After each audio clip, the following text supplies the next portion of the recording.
Good morning. इस video में हम लोग बात करेंगे chapter 5 Plassey to partition by Shekhar Bandyopadhyay, जो कि यूजीसी नेट नवंबर 2021 के लिए बहुत ही इंपॉर्टेंट है। चैप्टर 5 का पहला टॉपिक है the moderates and economic nationalism. जो मॉडरेट फेज था इंडियन नेशनल कांग्रेस का, इसमें एक बहुत ही इंपॉर्टेंट एस्पेक्ट जो था इनका, ये कंट्रीब्यूशन जो था ये था इकोनॉमिक नेशनलिज्म का जो आइडिया था। तो उससे पहले हम लोग थोड़ा सा डिस्कस कर लेते हैं कि इंडियन नेशनल कांग्रेस कैसे इस्टेब्लिश हुआ, थोड़ा सा इंपॉर्टेंट फैक्ट्स इनकी जान लेते हैं। तो सभी को पता है कि आईएनसी के इस्टेब्लिशमेंट में जिनका बढ़ चढ़ के हाथ था वो थे एलन ऑक्टेवियन ह्यूम, जो कि एक सिविल सर्वेंट थे। और काम के दौरान इन्होंने जो इंडियन सब कॉन्टिनेंट था पूरा एकदम घूम लिया था, और ये जो नेशनल लीडर्स थे, पॉलिटिकल लीडर्स थे, इनको मतलब समझा रहे थे कि एक नेशनल कॉन्फ्रेंस में सभी लोग मिले। तो ये जो मीटिंग था पहले पूना में होने की, मतलब नेशनल जो कॉन्फ्रेंस था ये पूना में डिसाइडेड था कि पूना में होगा, लेकिन पूना में कॉलेरा के चलते ये नहीं हो पाया। अल्टीमेटली 1885 में दिसंबर को गोकुलदास तेजपाल संस्कृत कॉलेज, जो कि बॉम्बे में है, यहाँ पे होता है, और इंडियन नेशनल कांग्रेस यहाँ पे इस्टेब्लिश हो जाता है। और पहला जो प्रेसिडेंट था ये थे उमेश चंद्र बनर्जी। और पहले ही मीटिंग में उमेश चंद्र बनर्जी ने क्लियर कर दिया था कि ये ब्रिटिशर्स के अगेंस्ट हम लोग कोई कॉन्स्पिरेसी नहीं करने वाले हैं, या हम लोग ब्रिटिशर्स की तरफ मतलब लॉयल तो नहीं रहेंगे, ऐसा तो नहीं कहा था, लेकिन डिसलॉयल नहीं रहेंगे, ऐसा उन्होंने कहा था कि it was not a list of conspirators and डिसलॉयलिस्ट्स।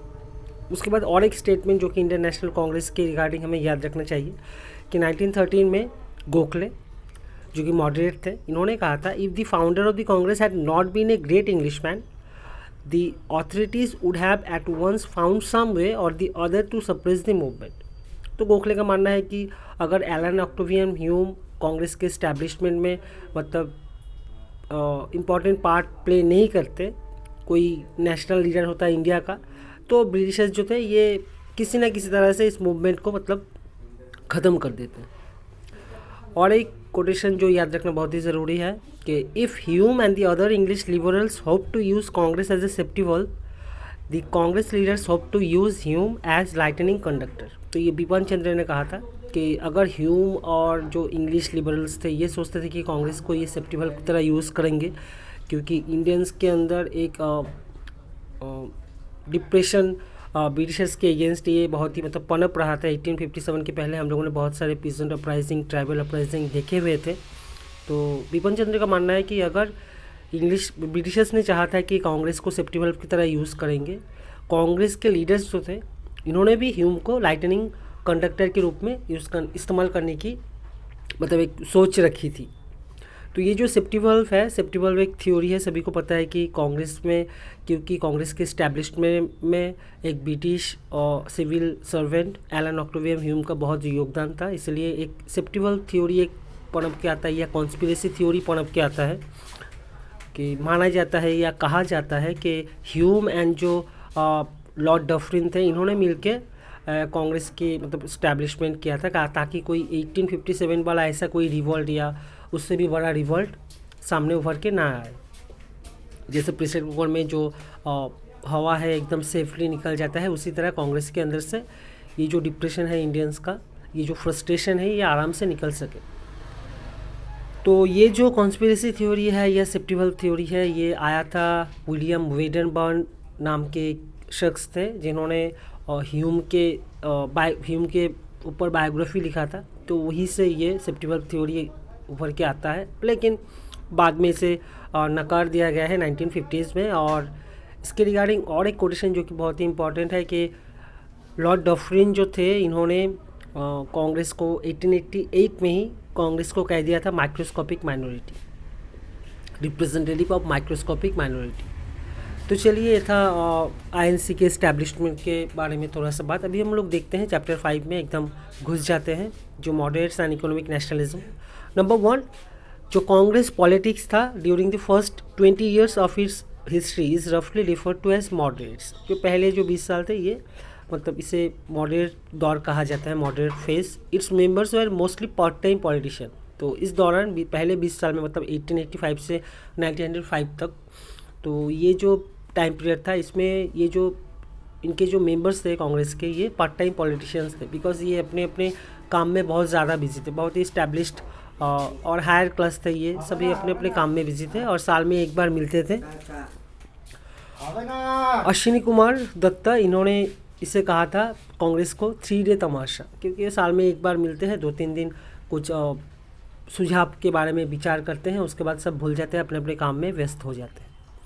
Number 3, the moderates were primarily influenced by utilitarian like Edmund Burke, John Stuart Mill, John Morley. इनके जो थ्योरीज थे यूटिलिटेरियन थ्योरीज, तो यहाँ से पूछा जा सकता है कि कौन कौन यूटिलिटेरियन है। Edmund Burke, John Stuart Mill, John Morley, और इनके साथ और एक नाम दे दिया गया है, तो आइडेंटिफाई करना है कि कौन यूटिलिटेरियन इनमें से नहीं है, हो सकता है पूछ सकते हैं। Number 4, utilitarians thinks that the government should be guided by expediency and not by any moral or ethical laws, and the constitution was to be considered inviolable. तो जो यूटिलिटेरियंस थे ये मानते थे कि गवर्नमेंट को एकदम एक्सपीडियंसी से गाइडेड होना चाहिए, ना कि कोई मोरल और एथिक लॉस के ऊपर बेस करके गवर्नमेंट को चलना चाहिए। और जो कॉन्स्टिट्यूशन होगा गवर्नमेंट का, ये मतलब कोई भी इससे आगे नहीं जा सकता, एकदम कॉन्स्टिट्यूशन को मानना ही पड़ेगा सबके लिए, मतलब उसको आप ब्रेक नहीं कर सकते, ऐसा यूटिलिटेरियंस मानते थे। Number 5, British rule seemed an act of providence destined to bring in modernisation. तो कांग्रेस के जो पहले 20 साल के जो लीडर्स थे ये भी मानते थे कि ब्रिटिश रूल इंडियंस के लिए अच्छा है, और ये क्योंकि ये सुपीरियर है, सो कॉल्ड सुपीरियर, जैसे कि ब्रिटिशर्स ने दिखाया है अपने आप को। तो इसके चलते बहुत सारे लोगों का मानना था कि ब्रिटिश रूल इंडियन मॉडर्नाइजेशन के लिए बहुत ही इम्पॉर्टेंट है। अभी भी आपको रास्ते में कुछ लोग मिल जाएंगे जो कहेंगे कि अगर ब्रिटिशर्स नहीं होते तो ये ट्रेन नहीं होता, ये नहीं होता। चलिए number 6, moderates politics was very limited in terms of goals and methods. They were conscious of the exploitative nature of British rule but they wanted it's reform not expulsion. तो ये जो मॉडरेट लीडर्स थे ये अपने जो गोल थे इनके या जो मेथड्स थे, तो ये बहुत ही मतलब लिमिटेड थे, स्पेसिफिक थे, अपने क्लास के बारे में ही ज़्यादातर सोचते थे। और ये जो ब्रिटिश रूल है ये इंडियंस के लिए बहुत ही हानिकारक है, ये बहुत ही मतलब एक्सप्लॉयट कर रहा है इंडियंस को या इंडियन रिसोर्सेज को। बट फिर भी ये जो मॉडरेट्स थे ये ब्रिटिश रूल का एक्सपल्शन नहीं चाहते थे, ये नहीं चाहते थे कि ब्रिटिशर्स को इंडिया से भगा दो, ये चाहते थे बस इसको एक रिफॉर्म के अंदर, मतलब जो कुछ खामियां है उनको सुधार के ब्रिटिशर्स रहे इंडिया में। नंबर 7, किसने कहा था, in my believe a greater calamity would not befall India than for England to go away and leave her to herself. तो 1871 में दादा भाई नौरोजी ये कह रहे हैं कि मतलब अगर मेरी माने तो एक बहुत ही बड़ा क्या कहें, तब जो भी हो कोटेशन को याद रखिए। Number 8, the moderate politicians never visualized a cynical separation from the British Empire. They wanted only limited self government within British Empire. तो जैसे कि हम लोगों ने नंबर 6 में ही देखा कि ये एक्सप्लॉयटेटिव नेचर जो था ब्रिटिश रूल का, इसको पता था इनको, ये कॉन्शियस थे इसके बारे में, लेकिन ये एक्सपल्शन नहीं चाहते थे। तो ये भी सेम ही है कि ये सेल्फ गवर्निंग एक ऐसा मतलब आयरिश होम रूल लीग की तरह सेल्फ गवर्नमेंट चाहते थे ब्रिटिश एम्पायर के अंडर में। मॉडरेट डिमांड क्या क्या थे थोड़ा देख लेते हैं। बहुत सारे मॉडरेट डिमांड्स थे। Abolition of India council which prevented the secretary of state from initiating liberal politics in India. तो इंडिया काउंसिल जो था इसका एबोलिशन ये चाहते थे। नंबर 2 जो था extension of central and provincial legislature by introducing 50% elected representation from local bodies, chamber of commerce and universities etcetera. तो local body, chamber of commerce and university से 50% इंक्लूडेड और रिप्रेजेंटेटिव्स को ये सेंट्रल एंड प्रोविंशियल लेजिस्लेचर में चाहते थे, इनका demand था। और north west frontier province Punjab और जो बॉम्बे एंड मद्रास, यहाँ पे ये थोड़ा सा चेंजेस चाहते थे। New council for north west frontier province and Punjab and 2 members in the Viceroy Executive Council and 1 such member in each Executive Council of Bombay and Madras. Number 4 जो था एडमिनिस्ट्रेटिव रिफॉर्म से basically the right to discuss and vote on budget in legislature. तो ये चाहते थे कि legislative assembly में budget के ऊपर डिस्कस कर सके या उसके ऊपर वोट देने की जो सुविधा है इनको मिले। Number 5, there should also be a right to appeal to the standing committee of the House of Commons against the government of India. तो ये और एक राइट चाहते थे कि स्टैंडिंग कमेटी में, जो कि हाउस ऑफ कॉमन्स का स्टैंडिंग कमेटी है, यहाँ पे गवर्नमेंट ऑफ इंडिया के अगेंस्ट ये मतलब अपील कर सके, ये सुविधा ये चाहते थे। नंबर 10, इन रिटर्न, ये जो डिमांड्स थे इनके administrative, in return they received Lord Cross Act और the Indian Council Amendment Act of 1892। ये डायरेक्ट क्वेश्चन बहुत ही इंपॉर्टेंट है। लॉर्ड क्रॉस एक्ट या इंडियन काउंसिल अमेंडमेंट एक्ट कब आता है? 1892। सेट के लिए बहुत इंपॉर्टेंट है। Which only provided for marginal expansion of legislative council both at the centre and provinces. तो ये जो 50% इलेक्टिव रिप्रेजेंटेटिव का डिमांड था इनका, तो ये तो नहीं हो पाया, थोड़ा सा मतलब थोड़ा इसको एक्सपैंड कर दिया गया लेजिस्लेटिव काउंसिल एंड जो सेंटर में है या प्रोविंस में है। सेकेंडली क्या हुआ इस एक्ट में, लॉर्ड क्रॉस एक्ट 1892, तो इसमें this councils were actually to be constituted through selection rather than election. तो इनका जो इलेक्टिव रिप्रेजेंटेशन की बात था तो ये नहीं माना गया, तो ये सिलेक्शन के जरिए ही ये एक्सपेंशन हो रहा है। And thirdly the budget was to be discussed only and not voted in the legislature but not be voted on। तो डिस्कस तो कर पाएंगे ये, जो कि डिमांड था इनका लेजिस्लेशन में बजट के ऊपर डिस्कशन, लेकिन वोट देने की जो डिमांड थी इनकी ये नहीं माना गया। Fourthly the opposition could bring in और demand a vote on any resolution. जो अपोजिशन थे ये किसी भी रेजोल्यूशन के ऊपर वोट की डिमांड कर सकते थे। तो ये लॉर्ड क्रॉस एक्ट 1892 या इंडियन काउंसिल अमेंडमेंट एक्ट 1892 में ये सब दिया गया था। देन और एडमिनिस्ट्रेटिव डिमांड में क्या था? Indianisation of civil services. It would stop drainage of wealth through salary and pension. तो ये जो ड्रेन ऑफ वेल्थ था इसको रोकने के लिए इन्होंने कहा कि इंडियनाइजेशन ऑफ सिविल सर्विसेज बहुत ही इंपॉर्टेंट है, इंडियंस के अंदर से ही सिविल सर्वेंट को रिक्रूट किया जाए। और सेकेंड जो था, simultaneous civil service examination in India and London and raising the age limit from 19 to 23।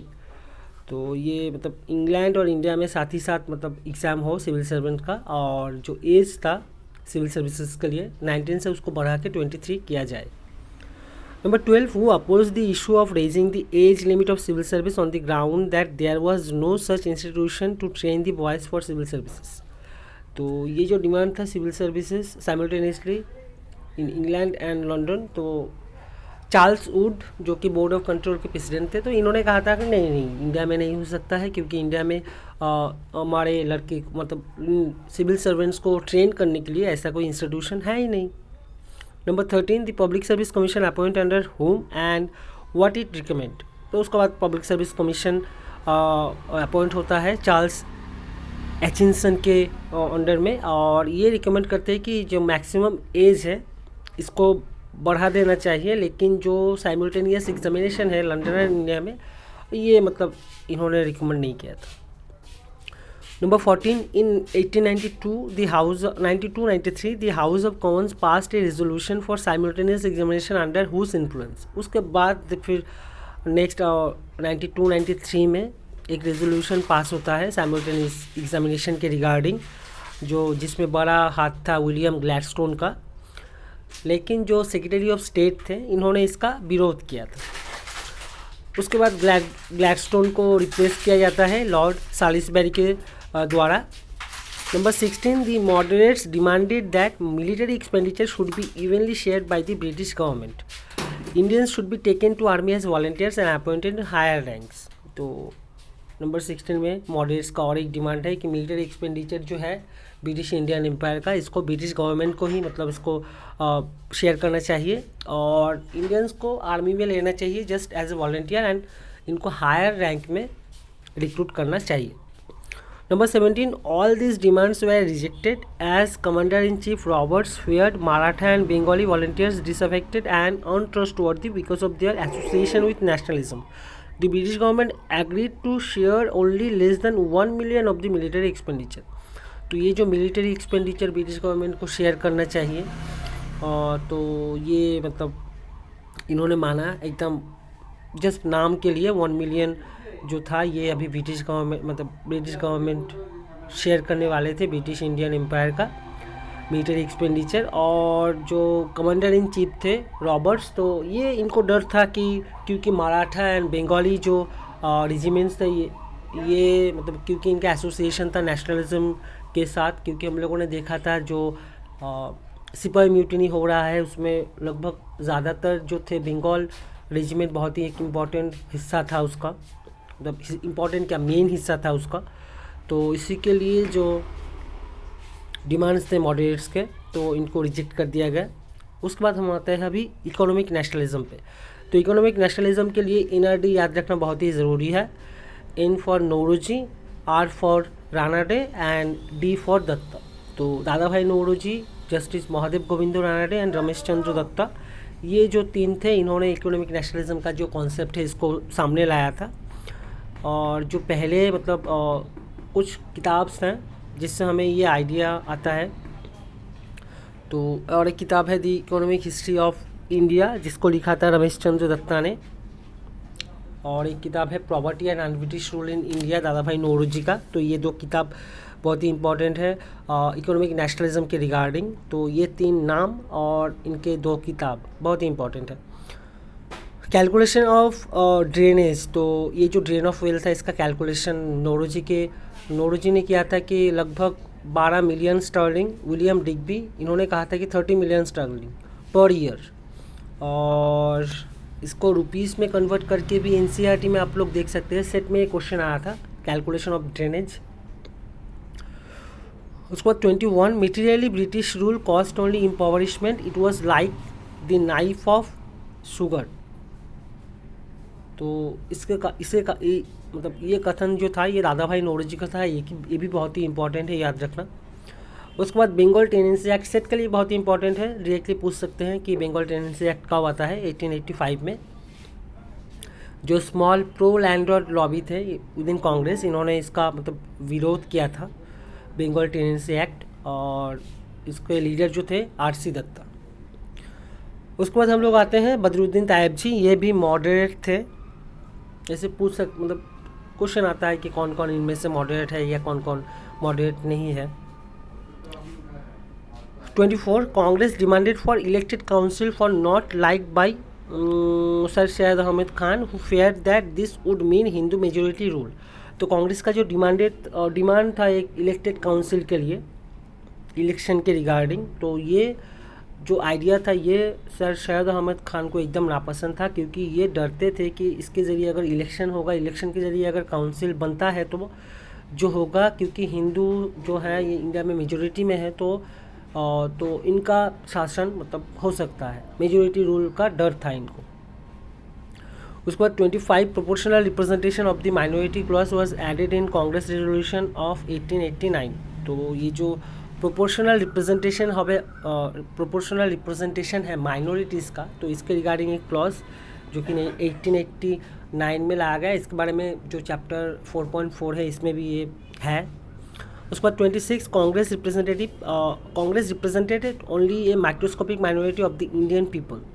Lord Dufferin इन्होंने ये कहा है कि माइक्रोस्कोपिक माइनॉरिटी को रिप्रेजेंट करता है कांग्रेस, और ये कथन जो है डफरिन का ये कहते हैं 1888 में कलकत्ता में एक डिनर के दौरान, सेंट एंड्रूज डे डिनर, तो इस समय ये लॉर्ड डफरिन कहते हैं। और डफरिन के इस बात को भी मतलब जो लोग सेप्टिवल थ्योरी को नहीं मानते हैं डिस्प्रूव करने के लिए इसको इस्तेमाल किया जाता है।